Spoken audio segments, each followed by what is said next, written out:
Cumprimento o presidente da Academia Municipalista de Letras de Minas Gerais, senhor Sérgio Ranucci.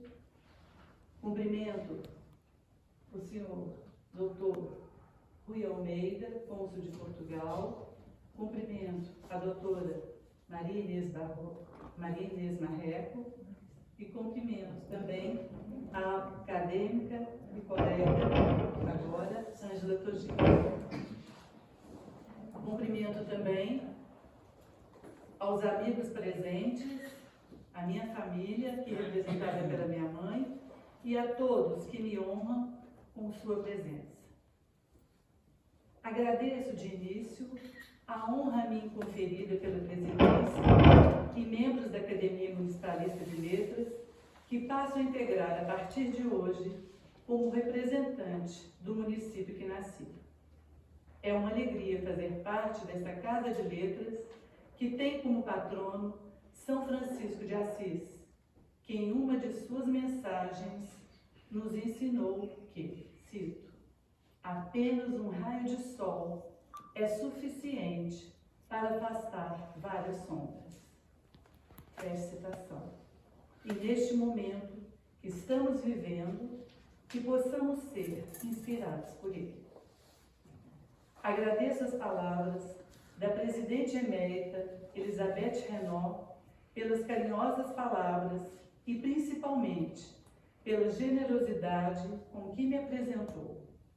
Guardarei este dia na memória do coração.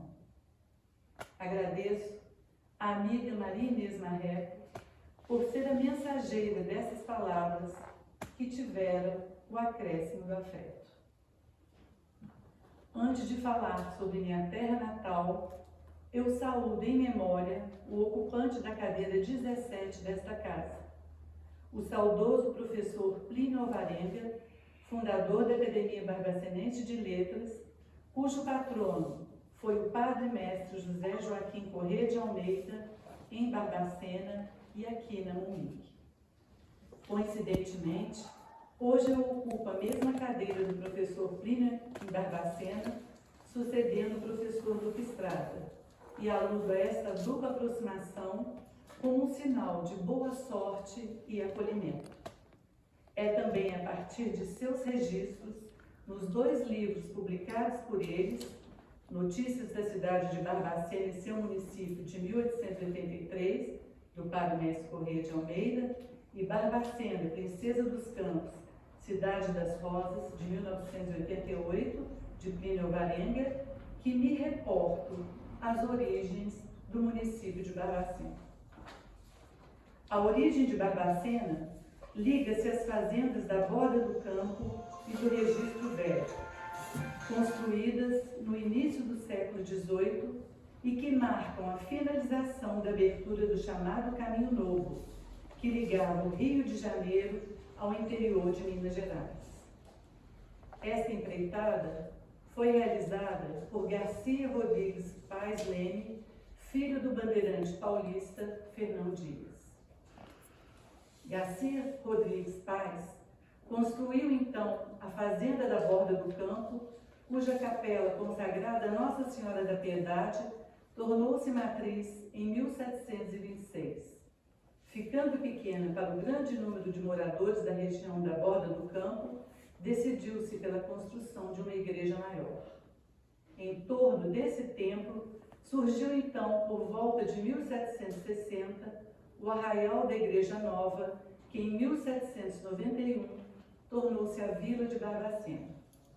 O topônimo Barbacena constitui uma homenagem ao então governador da capitania de Minas Gerais, o Visconde de Barbacena, Luiz Antônio Furtado de Castro do Rio de Mendonça e Faro. Este nome está tirado de uma vila localizada na atual região de Elvas, cidade portuguesa do Alentejo, e que até hoje mantém um distrito com o mesmo nome. No ano anterior, 5 barbacenenses participaram da Conjuração Mineira: o padre Manuel Rodrigues da Costa, o coronel Francisco Antônio de Oliveira Lopes, o doutor Domingos Vidal Barbosa, o padre José Lopes de Oliveira e o coronel José Aires Gomes. Por isso, No ano seguinte, em 1792, por ocasião do enforcamento de Tiradentes, o seu braço direito fica na cidade e é enterrado no cemitério dos escravos, anexo à Igreja do Rosário.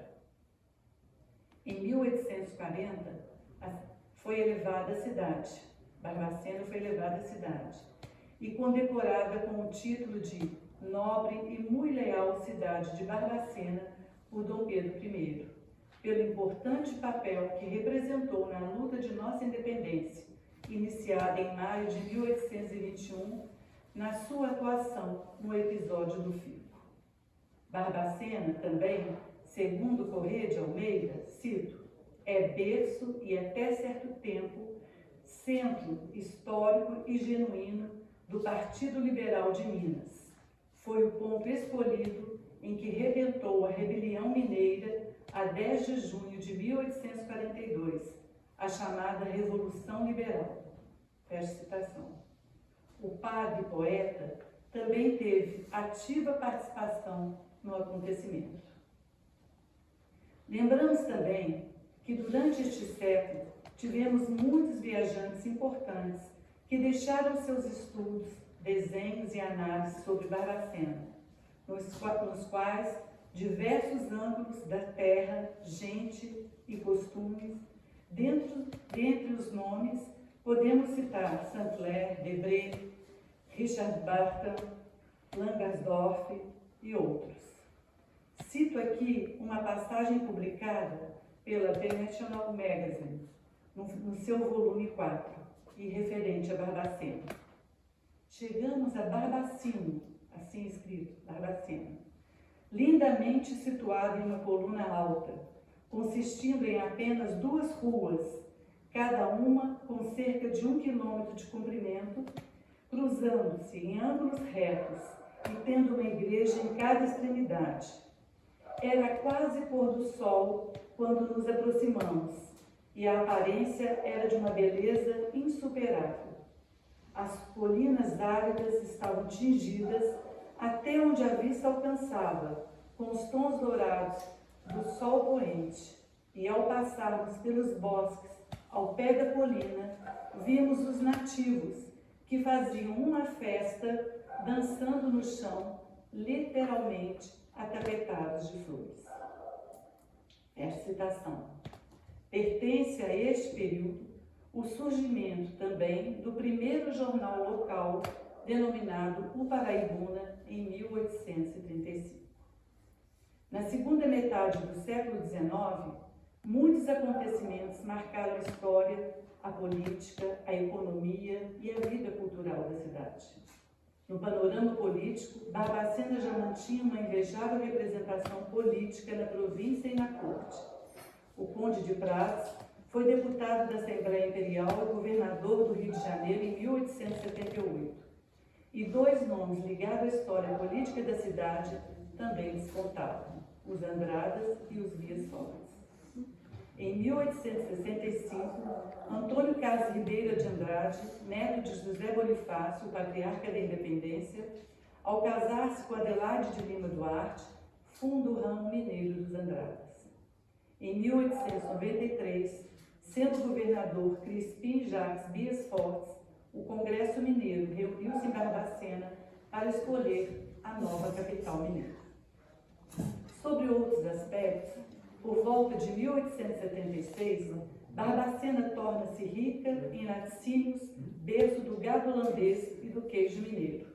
E os trilhos da estação ferroviária, da estrada ferroviária Pedro II, que partiram do Rio de Janeiro em 1852, chegam à cidade em 1880. E no ano seguinte, 1881, a estação ferroviária de Barbacena recebe o imperador em sua visita à província de Minas. Em 1882, a biblioteca pública é inaugurada no prédio da Câmara Municipal, com 5.567 volumes, entre outros objetos. E importantes estabelecimentos de ensino iniciaram suas atividades. O Ginásio Mineiro, em 1890, a Escola Normal, em 1893, o Colégio Imaculada Conceição, em 1895, e o Asilo de Órfãos, fundado pela baronesa Maria Rosa em 1898. Muito ainda teríamos a narrar sobre a cidade de Barbacena do século XIX, aos dias atuais. O meu relato resumido foi até a época aproximada do nascimento da patrona que elegi para aqui representar, Maria Lacerda de Moura. Antes disso, porém, eu não poderia deixar de citar que personalidades importantes das letras, das artes, da música e de outras áreas do conhecimento nasceram em Barbacena, além do padre Mestre Corrêa de Almeida e Plínio Alvarenga, já aqui referenciados. São eles: Honório Armon, eleito príncipe dos poetas mineiros, Agenor Soares de Moura, Abigail Renaud, Lúcia Miguel Pereira, Flauzino Vale, conhecido como Paganini brasileiro, e o jurista Sobral Pinto. E entre nomes expressivos, e outros nomes expressivos, como o escritor Jorge Bernanos e o pintor Émeric Marcier, que podem ser considerados barbacenenses. Passo, então, a falar da minha patrona, Maria Lacerda de Moura. Ela nasceu em 16 de maio de 1887, na fazenda Monte Alverne, em Manhuaçu, então província de Minas Gerais. Mas aos 4 anos, em 1891, a sua família transfere-se para Barbacena, onde o pai, Modesto Araújo Lacerda, exerceria o cargo de oficial do cartório dos órfãos. Em 1892, ela inicia suas primeiras letras no externato de freiras do Asilo de Órfãos. Maria Lacerda era filha de pai espírita, convicto e maçom. Vivia sob a atmosfera diversa de uma cidade provinciana, onde o clero mantinha o controle sobre o ensino e as relações familiares e sociais, e a educação da mulher era restrita ao papel de esposa e mãe, mesmo do ponto de vista dos positivistas brasileiros da Primeira República, que preconizavam: só excepcionalmente a mulher pode exercer funções intelectuais ou práticas destinadas ao homem. Fecha citação. Ela inicia uma trajetória que lhe vai conferir uma diversidade de papéis e definir uma personalidade forte e combativa, sempre em busca de novos enfrentamentos, conferindo-lhe também o pioneirismo na área de estudos sobre a condição feminina. Professora, autodidata, educadora convicta e oradora brilhante, Maria Lacerda de Moura acreditava na força revolucionária da educação e na missão de exercê-la. Sua busca iniciou-se através dessa crença e foi a força propulsora de suas primeiras iniciativas em Barbacena, Minas Gerais, cidade onde iniciou sua trajetória intelectual. Em 1904, formou-se professora pela Escola Normal de Barbacena, onde também seria professora a partir de 1908, de pedagogia, no caso, na época, psicologia experimental, higiene, trabalhos manuais e tendo dirigido também um pedagógico. Em 1912, começa a escrever crônicas para um jornal local e seus primeiros apontamentos sobre pedagogia. Nesse ano, também se destacaram 2 acontecimentos significativos que traduzem a efetivação de seus esforços em intervir na sociedade e na educação: a construção de casas populares, a Vila Dom Viçoso e de um lactário, e a criação da Liga Barbacenense contra o Analfabetismo. Sua ânsia pelo conhecimento e o compromisso com a educação levava-a a procurar métodos inovadores da educação, tendo por isso, mais tarde, adotado a pedagogia libertária de Francisco Ferreira Aguardia, assim como a refletir sobre a pedagogia científica da médica italiana Maria Montessori. Ainda em Barbacena, Maria Lacerda inicia suas conferências e publica suas primeiras obras, a primeira, Em torno da Educação, em 1918, e Renovação, em 1919, período em que também acompanhou o movimento sufragista de Berta Lutz, líder destacada desse movimento, com quem se correspondeu e veio a colaborar com a criação da Liga para a Emancipação Intelectual da Mulher em 1918, no Rio de Janeiro. Em 1920, em Juiz de Fora, profere a primeira conferência fora de Barbacena com o título A Mulher Brasileira e o Problema Trabalhista, na Federação Operária Mineira. Em fervilhante momento, suas publicações, novos contatos e leituras, entre elas obras teosóficas e positivistas, ampliariam seu horizonte e apontariam para novos caminhos. Assim, em 1921, mudou-se para São Paulo. Divergências de ordem ideológica, porém, afastam as líderes Berta Lutz e Maria Lacerda, fazendo-a desinteressar-se pela luta pelo sufrágio feminino. Junto com outras mulheres de São Paulo e de Santos, em 1921, funda a Federação Internacional Feminina, cabendo-lhe ao elaborar os estatutos da Federação, cito, o pioneirismo da sugestão da instituição de uma cadeira de História da Mulher em escolas femininas. Fecha citação. Entretanto, em 1922, lega o cargo a Berta Lutz, novamente, que fundará em agosto do mesmo ano a Federação Brasileira para o Progresso Feminino, com militantes por todo o país em prol do voto feminino. 3 conferências importantes subriam seu percurso em 1922. A Emancipação da Mulher, proferida na Federação Internacional Feminina, a Fraternidade à Escola, da União dos Trabalhadores Gráficos, ambas em São Paulo, e a Mulher e a Maçonaria, em Santos, na Loja Maçônica 14 de julho, sendo certo que as últimas 2 conferências foram publicadas em opúsculos. Em fevereiro de 1923, Maria Lacerda funda e edita a revista Renascença. A primeira página da revista discorre sobre o título escolhido e justifica a comparação com o advento das artes do século XX, em clara alusão ao futurismo e às artes no contexto pós-Semana de Arte Moderna de 22, e onde não exclui sua análise crítica.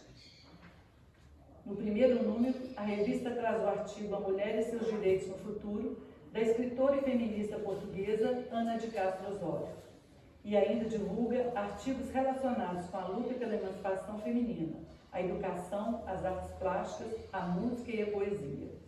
A revista teve 5 edições, seu encerramento seria mais tarde comentado em carta, datada em 1926 e endereçada a Ana de Castro Osório. Cito, minha revista era uma vez por dificuldades econômicas. Fecha citação. A mesma carta que citava outras escritoras e feministas portuguesas e brasileiras nos ajuda a compreender o intercâmbio entre elas, uma espécie de rede da época, apesar da existência de distensões de várias formas, como desabafaria Maria Lacerda de Moura. Cito, quanto ao movimento feminista, retirei-me logo. Fecha citação. Longe de associações feministas, porém, nunca se afastaria de seus ideais educacionais, nem de seus princípios místicos e pacifistas. Se, em torno da educação de 1918, Maria Lacerda inicia seu prefácio com as seguintes palavras, cito, mais um livro de mulher, mais um livro de mulher. As letras brasileiras se enriquecem todos os dias de produções masculinas. A mulher pouco tem contribuído para o aumento do patrimônio literário nacional. Fecha citação. Em Renovação, em 1919, de 1919, ela aprofundaria sua preocupação em novo prefácio. Cito, Maria Lacerda.